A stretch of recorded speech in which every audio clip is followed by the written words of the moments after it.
Hi everyone, welcome back to my channel. It's me, Dr. Ida, and if you're new to this channel, this is Universa.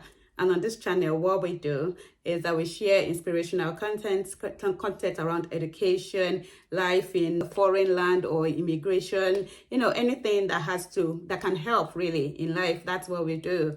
So if you're new to this channel and you've not already done that, please subscribe to this channel. Okay, so today, what I'll be talking about is a guide to writing a dissertation. Really, what inspired me to this topic is because we're in that time of the year. It's almost summer, and in this summer semester, what students usually do is that they write their dissertation or their thesis. So if you started your master's or your undergrad, you would need to do a final assessment, which is the research assessment.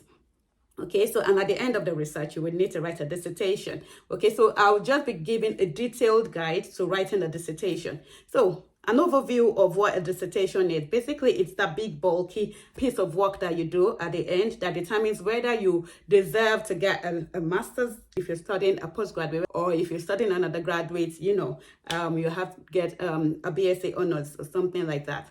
Okay, so it's that bulky piece of work. It's usually into sections. So we have the introduction, we have the literature review, we have the methodology, we have the results, we have the discussion and conclusion.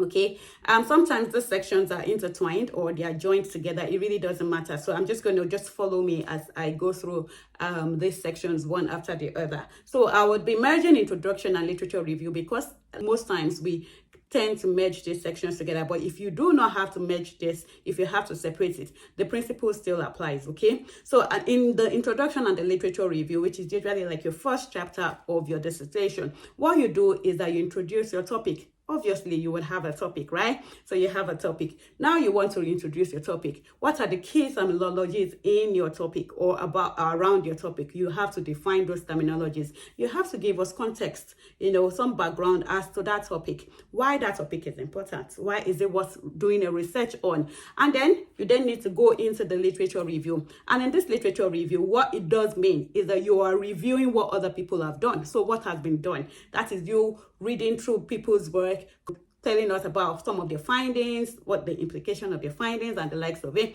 And then when you're doing that, you then need to identify where the gaps are in this literature, okay? Because that is now what you would then use to come up with what we call the aim or your research questions and your objectives. So what your research is going to be talking about. So you would pose your research questions and then you come up with your aim, objectives, and sometimes hypotheses if you are into sciences. Okay, now let's go into the methodology. Having done that literature, having told us what you were going to be talking about. Now, in methodology, what you need to do is that you have to give us an overview of or an overall description of the way you would approach your research. Okay, so is your research going to be qualitative? Is it going to be quantitative? Is it going to be experimental? So this is where you tell us all about that. How you will collect your data. Every research needs data. So whether it is a primary data where you're collecting it fresh on your own, or it is a secondary data that is data that is existing, which you're then using for your research, or it could even be a meta-analysis. Okay, then you would describe your research setup. That means, where are you doing your research? When are you doing your research? With whom or what are you using to do your research? Some people call this section materials and methods. So this is why they call it materials and methods, because now you're talking about the things that you would use to do your research. Okay, then you will have to tell us how you intend to analyze your data. So is it qualitative methods or is it statistical or quantitative methods that you would use to analyze your data? And then you would discuss whatever limitations exist with your method, and you would try to justify why you're still going ahead to use this method despite those limitations.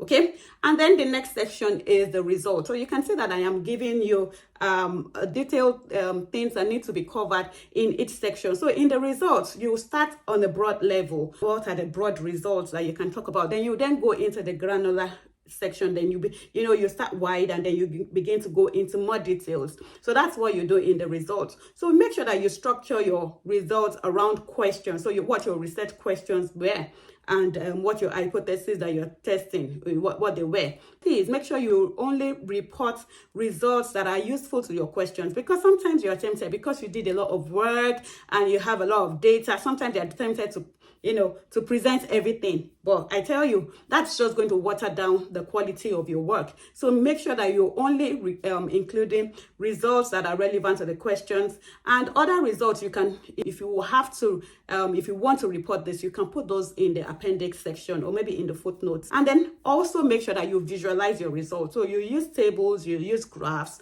you use charts or infographics, whatever can be useful in visualizing your results. Okay, then having told us about your result, now you need to discuss or tell us what all those things that you said in the result, what they mean. So this is where you are interpreting your result in details, okay? So you have to discuss your result in relation to what you were expecting. Remember when you were doing your introduction and literature review, you mentioned a few things, you talked about different things, you reviewed what people have done and why your topic is important and what your expectations were, and that was how you came up with your research questions. So now you have to discuss what your results gave you in respect to what your questions were. So, what your expectations or your hypotheses were.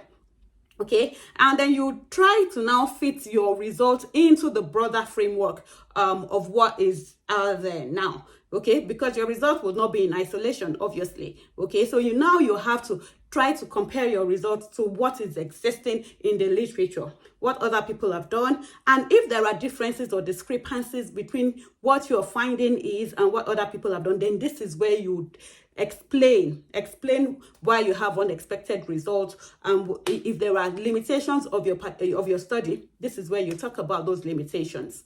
Okay, and then lastly, at the end, you have to conclude. So what is the bigger picture? So what is the implication or the importance of your finding? This is where you say that. So in the conclusion, you give us the big picture. You then identify as well. Remember that you've talked about how your research fits into the bigger framework. Now you identify where the areas for future research lies. Okay, so I hope that this guide that I gave you have been useful to help you. And I tell you, just lastly, before I go, I know a lot of people will be tempted. I know it's my experience as a lecturer. We've seen where students just, maybe contract out their dissertation and produce something. I know some people might be tempted to say, how can I write a bulky piece of work and do it well? You can actually do it well. Try to follow this guide that I have provided, and you would see yourself produce a very good piece of work. Try to learn something, okay? And practice, bring out that potential in you.